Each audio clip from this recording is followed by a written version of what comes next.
রণবীর কাপুরের upcoming cinema রামায়ণের ৩ মিনিটের ফার্স্ট লুক পোস্টার প্রকাশের পর সেটা নিয়ে ব্যাপক বিতর্ক শুরু হয়েছে, যা ভারতীয় সিনেমা ইতিহাসের সবচেয়ে দীর্ঘতম বলে মনে করা হচ্ছে।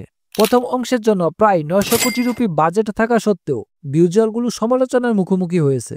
যাই হোক, পুরো সিনেমাটি সবুজ পর্দায় শুটিং করা হয়েছে, যেখানে সমস্ত পরিবেশ ভিএফএক্স এর মাধ্যমে তৈরি করা হয়েছে। তবে অনেক দর্শক এটিকে নিম্নমানের বলে বর্ণনা করেছেন। যাই হোক, আউটপুট বিবেচনা করে উচ্চ ব্যয় ন্যায্য কিনা তা নিয়ে প্রশ্ন তুলেছেন। সিনেমাটির জন্য নিতেশ তেওয়ারির মতো প্রশংসিত পরিচালক এবং আন্তর্জাতিক ব্লকবাস্টার ছবিতে কাজের জন্য পরিচিত নমিত মালহোত্রার প্রশংসিত ভিএফএক্স কোম্পানির নাম রয়েছে। এর আগে প্রবাসের আদিপুরুষ দুর্বল সিজিআই এবং হিন্দু দেবদেবীর ভুল উপস্থাপনের জন্য ব্যাপক সমালোচনার মুখোমুখি হয়। তবে রামায়ণ এসব ফাঁদ এড়াতে চাই, যেখানে ভগবান রামের চরিত্রে রণবীর কাপুর, সীতার চরিত্রে সাই পল্লবী, রাবণের চরিত্রে ইয়াশ এবং হনুমানের চরিত্রে সানি দেওয়ালের মতো তারকা খচিত অভিনেতারা থাকবেন। অন্যদিকে বিতর্ক কিন্তু সিনেমাটির প্রযুক্তিগত দিকগুলির বাইরেও রয়েছে। প্রায় ১৫ বছর আগে গরুর মাংস খাওয়ার বিষয়ে রণবীর কাপুরের একটি পুরনো মন্তব্যের কারণে তার অভিনয় নিয়ে প্রশ্ন উঠেছে, যা কিছু সমালোচক ঐশ্বরিক ভূমিকার জন্য তার উপযোগ্যতাকে চ্যালেঞ্জ করার জন্য ব্যবহার করেছেন, এবং এই সমালোচনা সোশ্যাল মিডিয়ায় উত্তপ্ত বিতর্কের জন্ম দিয়েছে। যাই হোক, প্রথম দৃশ্যের বিতর্ক এবং মিশ্র প্রতিক্রিয়া সত্ত্বেও রামায়ণ ভারতীয় সিনেমার সবচেয়ে প্রত্যাশিত সিনেমাগুলির মধ্যে একটি, যা অত্যাধুনিক প্রযুক্তি এবং উচ্চ প্রোফাইল অভিনেতাদের সাথে মহাকাব্যের দুর্দান্ত পূর্ণ বিবেচনার প্রতিশ্রুতি দিবে।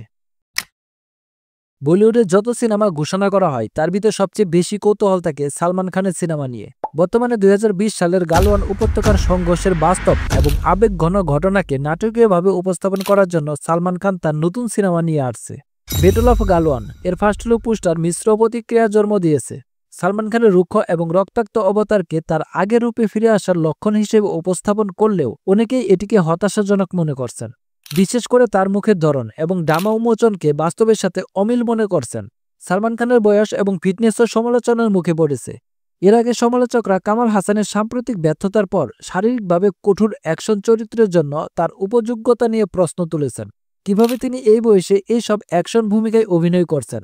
বর্তমানে এইসব থেকে তার সরে আসা দরকার। আবার গালওয়ানের পরিচালক অপূর্ব লাখিয়াকে নিয়েও সিনেমা প্রেমী এবং সোশ্যাল মিডিয়ায় মন্তব্যকারীদের ভিতর সমালোচনা চলছে, কারণ তার আগের সিনেমা মিশন ইস্তাম্বুল এবং জঞ্জির সাধারণত বক্স অফিসে ব্যর্থ হয়েছিল, যার ফলে এই বিশাল পরিচালনা করার ক্ষমতা নিয়ে তার প্রতি সন্দেহ তৈরি হচ্ছে। অনেক অনলাইন মন্তব্যই ভবিষ্যৎবাণী করে সিনেমাটি যদি সত্যি ব্যতিক্রমী কিছু না করে, তাহলে এটি সালমান খান আরেকটি হতাশা তালিকায় যোগদানের ঝুঁকি নিয়েছে। তবে ভক্তদের আকাশচুম্বী প্রত্যাশা এবং সমালোচকদের মন জয় করার জন্য ব্যাটল অফ গালওয়ান একটি কঠিন লড়াইয়ের মুখোমুখি হবে, এটা বাস্তব।